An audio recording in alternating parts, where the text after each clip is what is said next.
What's good guys, it's Lewis here from the Lemon Frog Fitness Company, and today what I'm going to be doing is taking you through a typical day of my diet right now whilst I'm in 1,000 calorie deficit per day. What I'm going to do is walk you through my entire meal plan of the foods I choose, why I prioritise them, and then I'll also go into a little bit of information about why I'm in such an aggressive calorie deficit right now. So firstly, my breakfast. Now my breakfast stays the same every single day. For me, I just prefer staying in that routine, waking up, knowing what I'm having every single day. It makes it a lot more easier, especially whilst I'm in this mini cut phase. So what I have typically every day is a toasted bagel, 25 grams of lean cheese. Now the reason I go for the leaner version is to save upon calories whilst I'm restricted in this 1,000 calorie deficit. It's important that I make the right decision of not using up too much calories where and when I can, so I can prioritize staying full and getting my protein in. And eat lean cheese is greater for this simply because it brings down the calorie from the reduced fat. I'll have one egg whisked up and made into it, almost into like a mini omelette that I fold up and place inside the bagel. 2 slices of deli chicken, and then also just a handful of spinach to get some greens in as well. So with that meal, I'm looking around 440 calories and 35 grams of protein. And again, I like to have the same thing every day whilst I'm in this more restrictive phase, simply because it just makes life a lot easier for me. I enjoy that meal, so I'm not going to get bored of it doing it whilst I'm in this short phase. Next, when it comes to snacks, what I like to have is a Pink Lady, which I'll always have every single day. Pink Lady apples always being the best. So that's always something to look forward to and enjoy. And then also what I typically have is some low-fat, fat-free Greek yogurt. Again, saving upon those calories and typically higher in protein.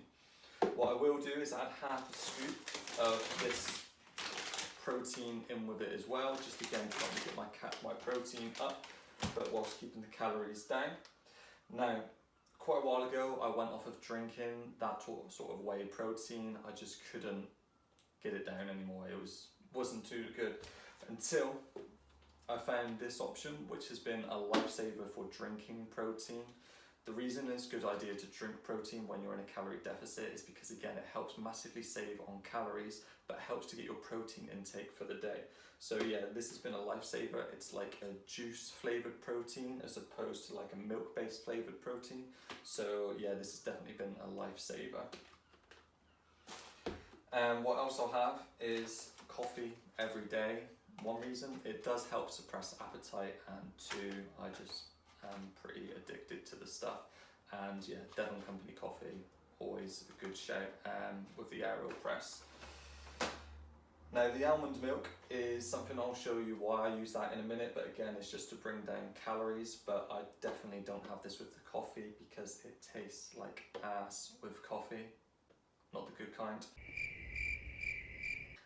So yeah, I'll show you what I do use that for in a minute, but typically when it comes to coffee, I just have normal milk with that. Then when it comes to lunch, I'm looking for convenience. I'm busy in the day. The last thing I want to do is try and spend some time cooking a meal. So what I end up doing is going for convenience, and what I have found is like a muscle food microwave meals. So this one here, even, well, I'll show you. We're looking at 274 calories and 34 grams of protein. So again, it's super low in calories because it has a lower fat content. It's high in protein, so it just makes things a lot easier. All I have to do is chuck it in the microwave, which I can do from frozen too. And yeah, again, it just makes things easier, and it's surprisingly filling as well for only 270 calories. I do have a lot of different options of these, and they vary up to high 300s, doesn't go beyond that, and they're all typically around that 30 up to 45 grams of protein, so it's massively beneficial. Originally, I was having about 100 to 150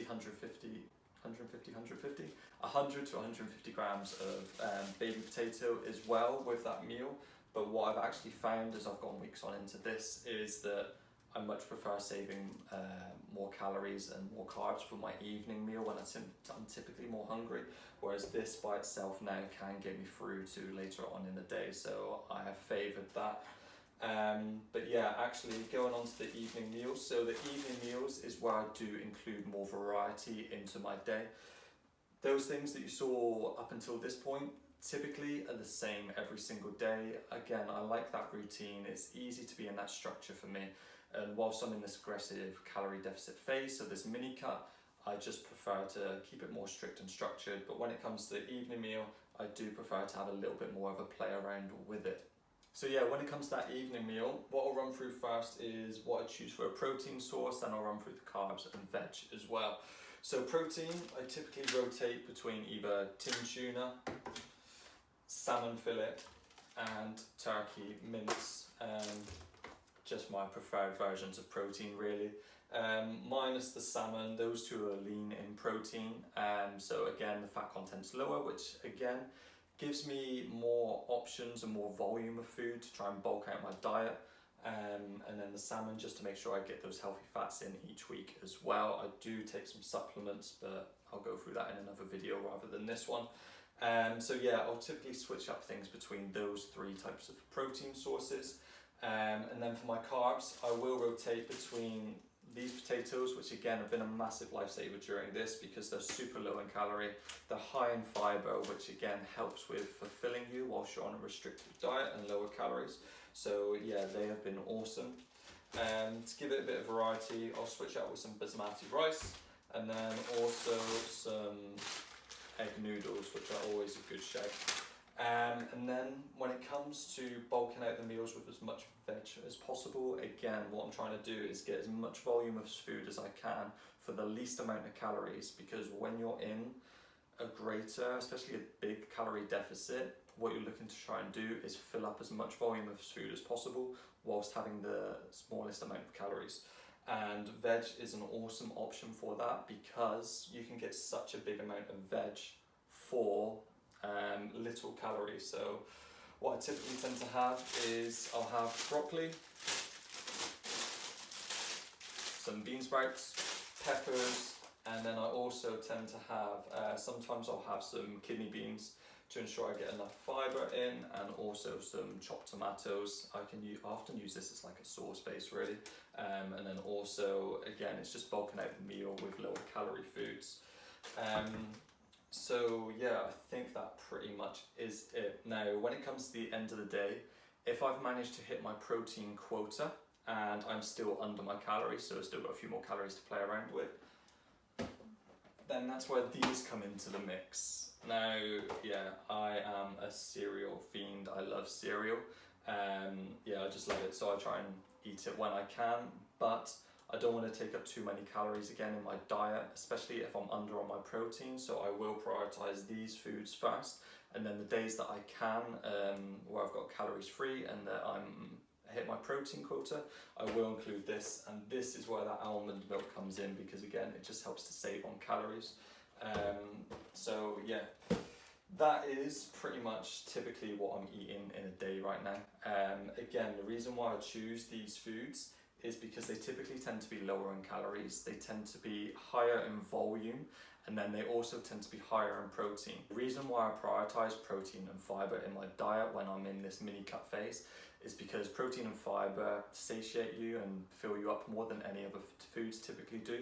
So it's great to make sure that you pack them out with that. Also, whilst I'm in the more aggressive calorie deficit during this mini cut, I do run the risk of losing muscle tissue. So by ensuring that I get enough protein in my diet, but also take care of the training side of things, so ensure I'm stimulating my muscles to basically tell them not to leave me during this phase, I'm able to maintain as much muscle mass as possible.